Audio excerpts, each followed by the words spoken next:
Yeah, it's basically that chart on the thumbnail. The goal here is dilemma. You want your players to struggle which enemy to defeat first and which can be left to the side.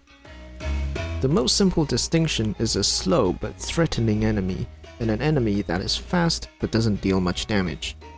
The fast one jumps right into your face, forcing you to deal with it. But you want to deal with the slow one because it steadily gets worse. I recently played this game called Wild Frost, and it's a lot more complicated than that, but I do notice that some archetypes show up. So let's see if we can spot some. And obviously, spoiler alert.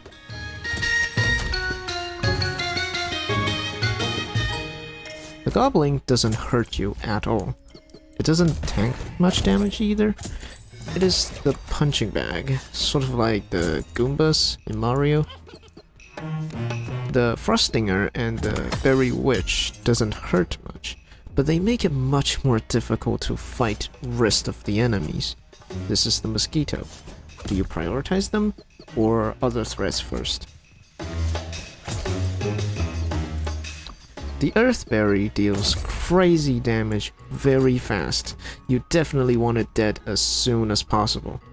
This is the attention grabber. They're almost always at your top priority. The Minimoco is easy to avoid or kill, but if you let it do its thing for too long, it's already too late to take it down. This is the long-term threat. Doesn't exactly grab the attention, but you have to get to them eventually. And lastly is the hard-to-kill, high-threat enemy. This is usually some sort of boss or mini-boss. Sometimes they're also hard to run from. This analysis is not without its flaws. For example, the Ice Lantern and the Pecan. The Ice Lantern is purely a support character, which isn't an attribute that I even considered at all.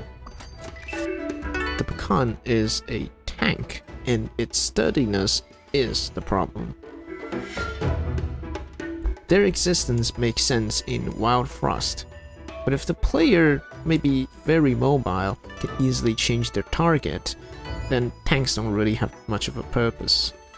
And if the enemies aren't exactly one team, then supports don't really make sense.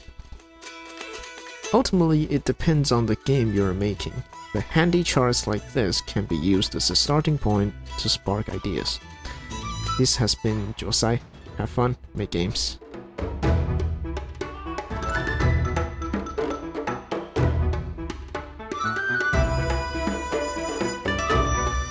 If you let us do it. The Mini Miko is... The Mini... fucking hell, dude. The Minimoco is